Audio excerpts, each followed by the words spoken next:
This is the Action Movie Guys podcast, bringing you action movie reviews from across the decades, plus box office numbers and insight like never before. And now, your hosts of the Action Movie Guys podcast, Alex and Nate. Welcome, everyone, to a brand new episode of the Action Movie Guys podcast, episode 153. We're starting a brand new franchise in the month of May. We're starting the Die Hard franchise. We're going to start off with the first hit movie for Bruce Willis, Die Hard from 1988, directed by John McTiernan. I'm your host, Alex Figueroa, and my co-host is Nate from Netflix Reviews. All right, Nate, how long has it been since you've seen Die Hard? You know what? It's been a minute. I watched it. Maybe it came out on 4K like 2 or 3 years ago, maybe. Yeah. I think I watched it then. So maybe like 3 years. I say 3 years. It's been like 3 years since I watched it. I do like it. I've seen it a number of times, but I don't revisit it super often. It's crazy. I always catch this on TV. Like, it's always on TV. So, like, honestly, I can't give you like an actual timeline of when I have not seen it, because honestly, when it's on TV, I watch it wherever it's cut from. Seen it periodically over the years when it comes on TV. Yeah. So if I actually put all those pieces together, I saw it for like 10 years straight. If you really, I've been watching this movie for 10 consecutive years. That's not funny. That's pretty good. But anyway, you guys know how we're going to do it here on the show. We're going to give you guys some Rotten Tomato scores, and then right into our actual movie review.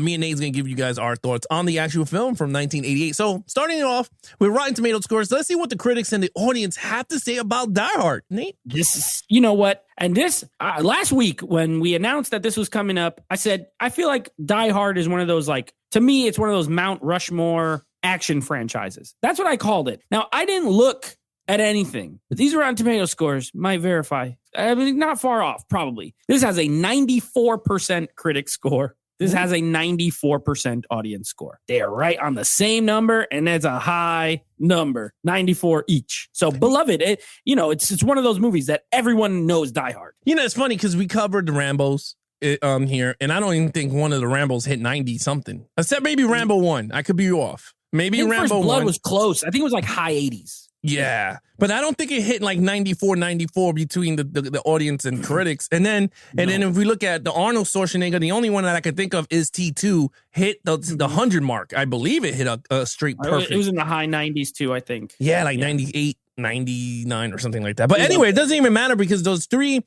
action hero juggernauts of heroes that we all look up to, if we all sit down and go, who are the action heroes in our eyes, Mount Rushmore, Nate wants to say? Stallone, Arnold Schwarzenegger, Bruce Willis, and then the Planet Hollywood boys, right? I mean, it's the Planet Hollywood guys. You got to. If you look at their output amount of action movies, and we've done Stallone month, we've done Arnold month. Don't worry, we're doing Die Hard, but we are doing a Bruce Willis month in the future. So I think you're right. To me, if I'm picking like 3 of the top 4 all-time action stars, the 3 of them are 1, 2, and 3. In any order, you decide. Yeah, no, you're absolutely right. I mean, I can't even think of, even if you break it down to martial arts, I mean, it'll be Bruce Lee, Jackie Chan, Jet Li. I mean, the ones that people are recognized that are in front of these cameras more. I mean, I bet there's other people's that I really don't know, and I hope we get to tackle on this movie. I've been pushing some martial arts over this channel. I've been doing it as much as we could, but we do have a schedule, and we have to follow it. So that's why today, this podcast is actually going to be tackling some Die Hard and to give you guys another Mount Rushmore of action heroes for you guys. So let's start it off. Nate starts this always off with the lead character, Bruce Willis, John McClane. Yeah, so this is just a great movie. Die Hard's a great movie. And one of the reasons it's a great movie, one of many, is its lead character. I think John McClane is one of the best action movie lead characters that there is. Number one, in this movie especially, he's a New York cop, NYPD. He's in LA, kind of hates it. I always love the part where he's in the event. Come out west. It'll be nice. Whatever. You know what I mean? When he's like crawling through the thing. Yeah. We'll have a couple laughs. Yeah. He has the New York attitude. Yeah. Which I love. It's a good character for an action movie. Really, there is the whole thing with him and his wife. They're separated, but they're not divorced, but she's using her maiden name. And there's before the action kicks in, you're developing his character. He's a hardcore guy, no nonsense street cop guy. Then he's got the thing with the wife. But then when she leaves, you could tell he's like, you're so stupid. Why'd you do that? And he wants to be I love it. He got kids. They develop a lot in a little bit of time at the beginning. Yep. And then once the action kicks in, I mean, I love Bruce Willis in this movie. I think he's funny. I think he looks great. You know what I mean? Like, he's not Arnold or Stallone where he's like super buff, but he looks fit. He looks like a fit guy. I love him in this. I give him a 5. I think John McClane, he's got great one-liners. He's a good character. He's interesting. He's fun to watch. He has a lot of personality, but he never goes over the top with it. He's always right on that line of, he seems like a funny, regular guy who's in this crazy situation and is able to outsmart them a little bit. So yeah, 5 for me. I love him. Yeah, I mean, everything you said is spot on. I totally agree with you in terms of whole body type here. I mean, he is what you want to call a typical average man of action hero, right? Like an everyday man that you could put yourself in the same situation going, that could have been me, right? I mean, I even think if I really put out of all these action heroes that I see and I go, who resembles me the most? I will say John McClane, because I am one of the most sarcastic bastards you could ever meet. That's true. Yeah, that's true. This could be you. You could be in Die Hard. I could be Die Hard. I could be Al McClane. Yeah. Like, you never know. Yeah, I wouldn't. I mean, yeah. But anyway, all jokes aside, you're absolutely right. He fits the mold of an action hero, but not as much as the other guys, right? Those guys are juggernauts. These guys take out, armies upon armies, but not John McClane. And it's such a typical storyline, right? A terrorist group comes in and he is stuck in a party where his wife is, in an office party, and he has to now save these people and the damn building, right? Like, I mean, he didn't have to, but he was there for his vacation. And it's always the wrong place at the wrong time with John McClane. He reminds me of a Jack Reacher. Like, if you really think of Jack Reacher, because I read the book, and I don't want people to be like, oh, but what are you talking about? The meaning is that Jack Reacher is always in the wrong place at the wrong time where, bad guys find him or he's in a situation that he never wants to be in. And that's John McClane. I mean, we're going to tackle all 5 films, and I guarantee you, not all the 5 films, he's at the wrong place at the wrong time. And I love it, though. And it makes it so much fun because it's a realistic approach to these action heroes. It's not one of those generic action tropes. You know what I mean? They take his kids and now he has to go and get them. No, he went to an office party. He traveled from New York to California. With a giant teddy bear. With a big ass teddy bear, right? And he's just there. He's getting ready. He has no clothes. He has no shoes. And, something happens and he has to now save, and he's straight up no sneakers running across buildings. And I liked it. I agree with you. I gave him a perfect because John McClane as in character, he has to be top 3 on any action character there is. You got Rambo, you got Terminator T-800, and then you have John McClane. Those are the 3 big action characters known to man. I don't care what anyone says.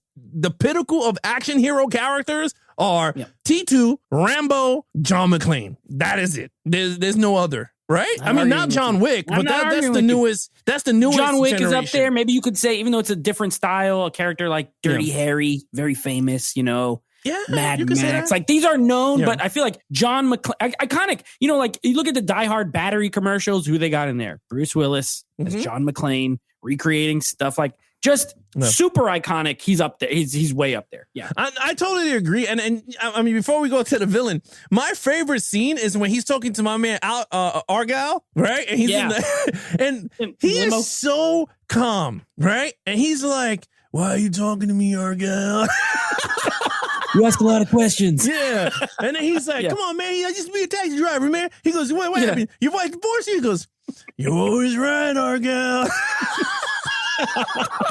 You could tell he's annoyed, but he's trying to be polite. Yeah. And then he becomes kind of like, Argyle's like almost like his little sidekick out there, and at times. Yeah, so it's actually really fun. I just love the way his personality. Like I said, if I had to pick a hero, that would be me. I'm one of the most sarcastic. If everyone knows me, I'm very sarcastic, like John McClane. Yeah. But with that said, 5 across the board on this one. Let's check out main villain, because this is where me and Nate always go up the poll, because we really don't know what this villain. Main villain, Hans Gruber, played by Rick Allen, right? I'm Rick Allen. No, Alan Rickman. Alan Rickman.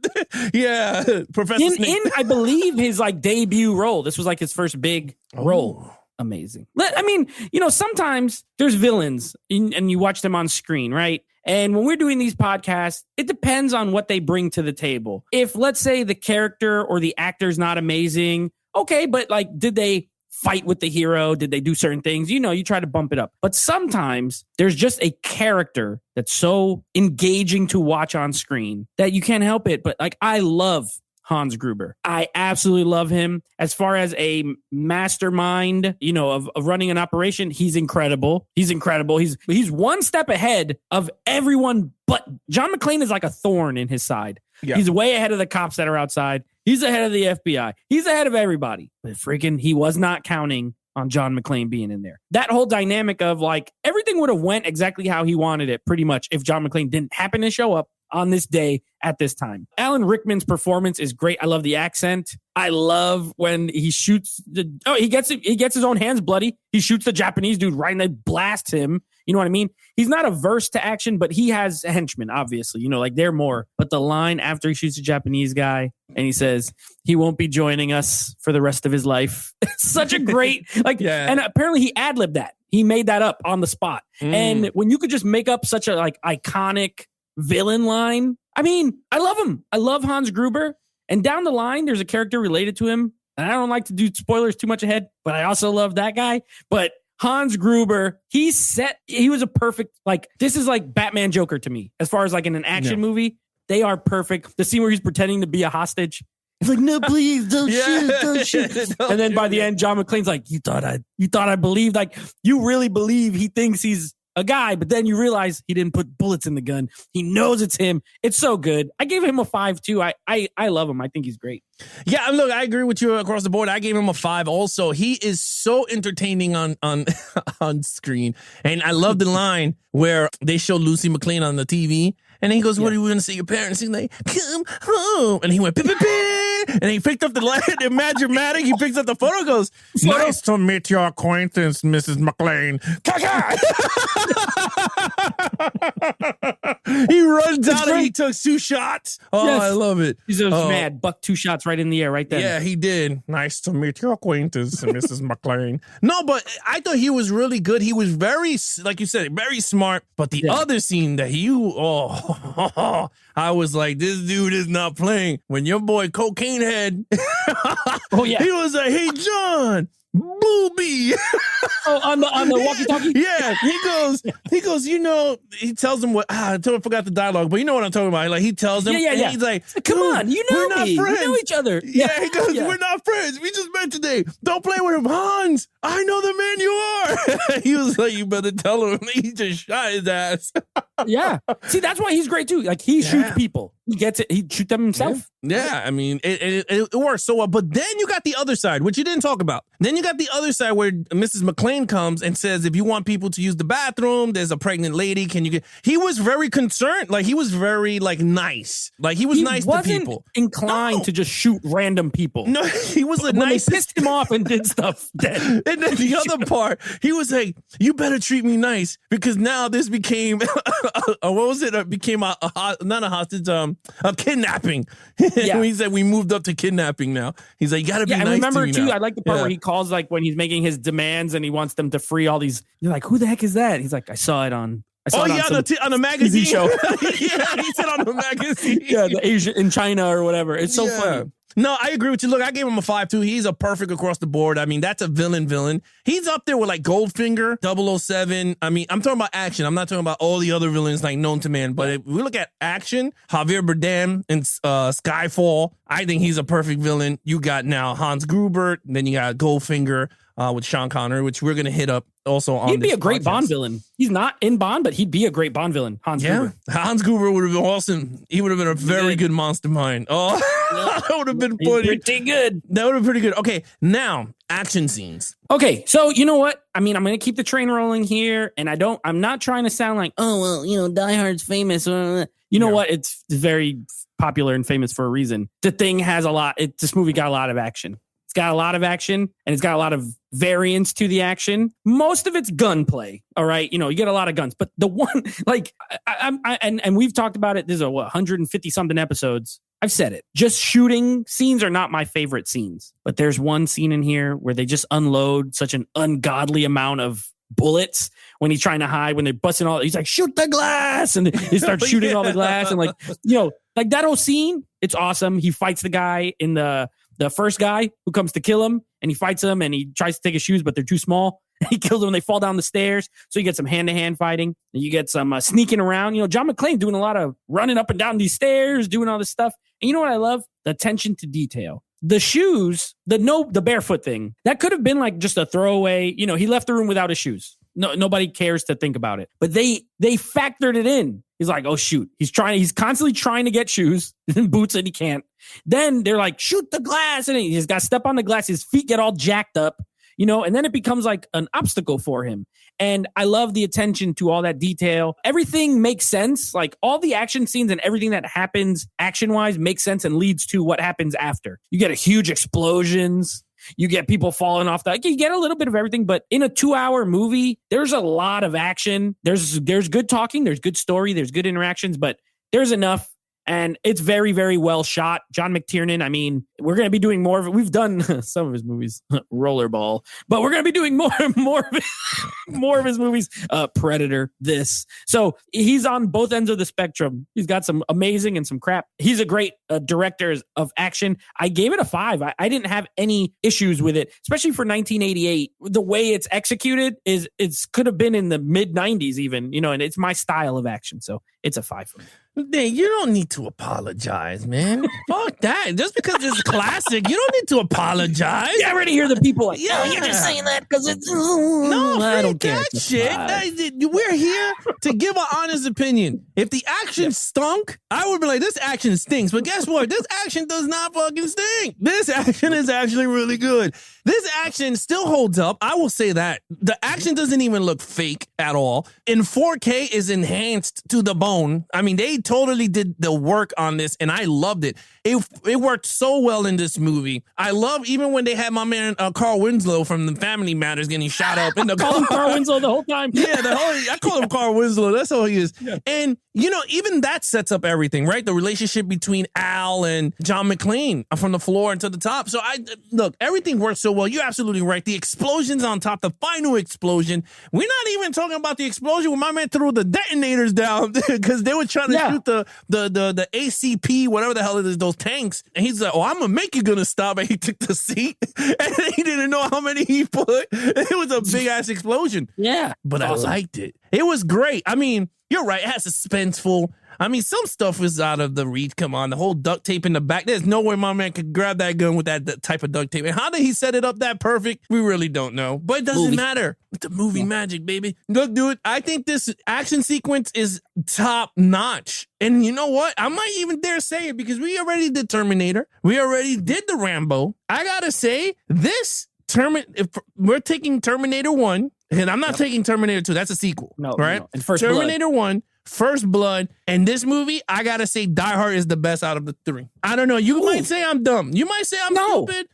You know what? I'm not. And I love all those movies. I love all 3. We all do. Yeah. But as far as a pure action movie, this is the one. I think this is the one out of because Terminator's sci-fi horror action, and First Blood's a drama with some action. This is an action movie with some action. Yeah. And some jokes. I mean, and you know what else? Yeah. R-rated. Blood. People get shot. Blood shoots out. I love it. Yeah, I mean, look, if we really stack the first of the holy trilogy of action heroes, I mean, look, you got Terminator, has that great police station scene. It's really good. I mean, you have all the other scenes too with the T1, you know, when they all, when they're fighting the actual skeleton version towards the end. But if you really like the pure, like you said, pure action, this movie, giving it to you, I'm stamping it a 5 for approval because this movie deserves it. Yes. Nate gave it a 5 also. Let's get to storyline. Okay, so here's where the 5s take a little dip, but that's okay. Take a little dip because something you said way early on that I 100% agree with. This is a fairly standard storyline, and we're just scoring the storyline. And the storyline is some terrorists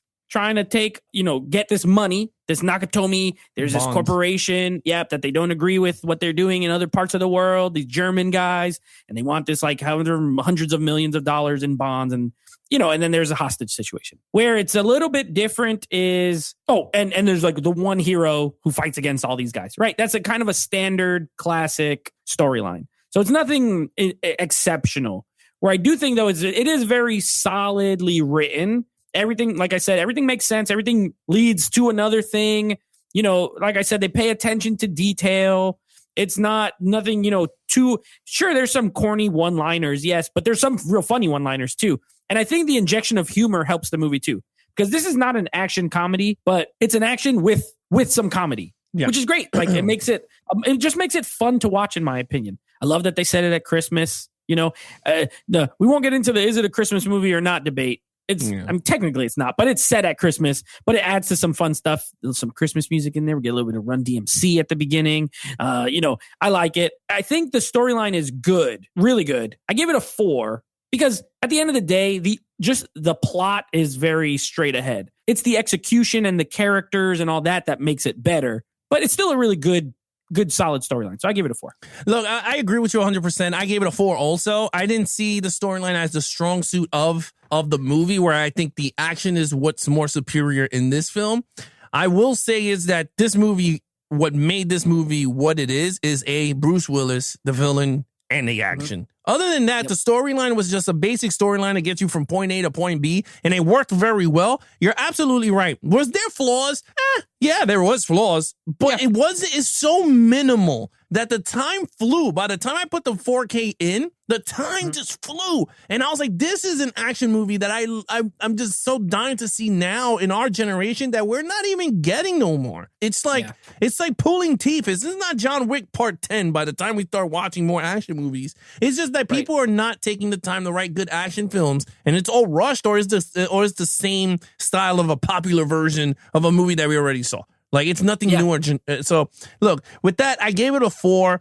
I think the storyline is very strong. I think it's a great storyline, but I don't think it falls on that perfect storyline. I think where the Terminator 1, Rambo, or Die Hard, this is going to be, I say, the third of the two, because I think Rambo First Blood, and I think Terminator has a stronger storyline. Yes. I agree. Okay, overall, so it's a 4.5 for me. It's not quite a 5, and most of that is because of the storyline is kind of whatever. It is, I agree with you. We were in the chat talking about the runtime. I don't think it feels long, in my opinion, but I also really love watching Bruce Willis, and the best part is when Bruce Willis is not on screen, usually Hans Gruber is on screen, and they're both equally watchable. You know what I mean? So there's no like dead space. Maybe when Carl Winslow's at the gas station and all that, like, okay, they could have cut that. He's buying a bunch of Twinkies and stuff. Yeah. Like, I get they want to introduce his character, but that part's kind of not necessary. So little things here and there that they could have trimmed. And again, some of the dialogue's a little wonky, but for the most part, I think the dialogue's good. Personally, I think it fits the time it was made, and it's not as cheesy as most other 80s movies, in my opinion. I don't find the movie cheesy at all, but some of the dialogue may be a little corny here and there. Either way, a 9 out of 10, so a 4.5. And you know what's funny? When I was watching this, if you look at the credits, we got a lot of, Joe Silver, one of the producers in this, right? Like an all-time action movie producer. You got Stephen E. D'Souza as one of the writers. Now, he's not a big name, but you might know him as a director of a great movie called Street Fighter. He directed Street Fighter with Jean-Claude Van Damme. And then you got director of photography. Okay, the DP is Jan de Bont. We know him because we reviewed Speed. We reviewed Twister. Speed 2. And then John McTiernan. Speed 2. And then John McTiernan directing. It's like a lot of people who went on to do a lot of other action movies. So Street Fighter sucks, but people like it. You know what I mean? And Twister's amazing. And Speed is amazing. And he was just the DP on this. He learned a lot. The Die Hard tree spreads out. So a 4.5 for me. I love this movie. You know what, man? I'm just going to say it. I gave it a perfect. I gave it a 5.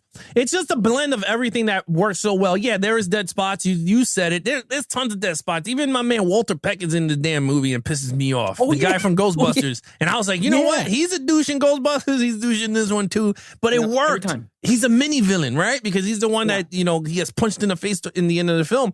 But it worked. To me, it worked very well. Now, this is what I will say with Die Hard. I know we keep comparing it to the Terminator 1s and First Blood, right? We do what we want. I think when it comes as an overall package, I gotta say for me, if I have to rank those 3, I will say Die Hard will fall between the 2 for me. Because I think Rambo First Blood for me, in terms of storyline, will be number 1. I think Rambo has a great, strong drama storyline, Whereas Terminator, if we want to flip the script and go sci-fi horror, that's number one. And I think pure action would be Die Hard. So those three of the pillars of action is so great. It's holding up the action genre. And I'm telling you, in terms of Die Hard as a perfect, there's no way I cannot find anyone that can hate this damn movie. There's no way. And I will say this before I end my rant here, is Die Hard to me is not an 80s movie. It looks like an 80s movie. Feel like it. No, it felt like you said it. It's more early 98 to 99 hitting the new era of 2000. Like, I don't think it's the earlier, because the earlier was more campy and corny action. Whereas to me, I think it was more 98, 99 where the Matrix started to come across. Like, pure action started to kick in again. Yeah. I mean, it was definitely ahead of its time, in my opinion, as far as the feel of it. Because I know this came out in 88 because I know stuff. But if you just showed me this and I'd never really watched movies and you told me, oh, this came out in 1995, I'd be like, yeah, I believe it. It feels like it came out in the mid 90s. So I'm not going to argue with you. I think it doesn't feel, it's not a typical 80s movie at all. It don't. And honestly, I will say this: you put that 4K in, it will not look like an 80s movie, except the music and the nice Die 4K. Hard. The 4K is best. Pick it up. All right, Nate. Nice. Total points. Total points for me is a 23.5. We got a heavy hitter here, folks. You know the drill. We're action movie guys. We're not about to sit here and pretend like these classic action movies don't deserve their rightful place. This absolutely deserves its rightful place as one of the, first of all, a franchise starter to a very strong franchise. Is every entry amazing? No. But is it a strong franchise? Yes. Iconic. Bruce Willis, an iconic role, an action star. Bruce Willis, he is a movie star. You know what I mean? You have like the great, amazing actors, and then you have the movie stars. Bruce Willis was a movie star, and this was the one that put him into that category. It Die Hard, and after that, he just made a bunch of other movie star movies. So I love it. 23.5 out of 25. Yeah, look, I mean, we said everything across the board. We brought in history. We brought in the actual pillars of action. I will say I gave this a 24 out of 25. It's near perfect in terms of a film, in terms of where this thing falls in terms of action. I think it's one of the best action, you said it, for starter. I mean, a pilot to an action franchise, you got to mimic Die Hard. Somewhere, somehow, you got to get that type of formula into your film if you want it to be successful, where I think John Wick did the exact same formula, if you really think about it. Yeah, other than that, Nate, what's coming up? Yeah, so a great start to the new month, Die Hard. Now, we're on our journey through the decades, up the river of time. We are now arriving at the 90s. So our first 90s movie, next episode, very excited to talk about this one. Face Off, a little John Woo movie. I don't know if you ever heard of it. Face Off. And then, of course, our first episode next week will be Die Hard 2, Die Harder. No one ever says that part of the name, but that's part of the title. Die Hard 2, Die Harder. So looking forward to that one. All right, guys, if you want to follow us on our social media accounts, please follow Nate over on Instagram at Netflix Reviews. Check out the podcast with him and his friends called Netflix Movie Reviews. Anything action movie, guys, head over to youtube.com/geeks and flicks and check out the video versions of the podcast if you want to take us on the go. Search for Action Movie Guys on Spotify, Stitcher, TuneIn Radio, and Apple Podcasts. Just hit the search bar, hit Action Movie Guys. And of course, now we have a website. Go to www.geeksandflicks.com. Check it out. We have video, audio, all in one package for you guys. You can check it out there instead of taking it on the go. Other than that, I'm your host, Alex Figueroa, and that is Nate from Netflix Reviews. Be awesome to each other and geek out.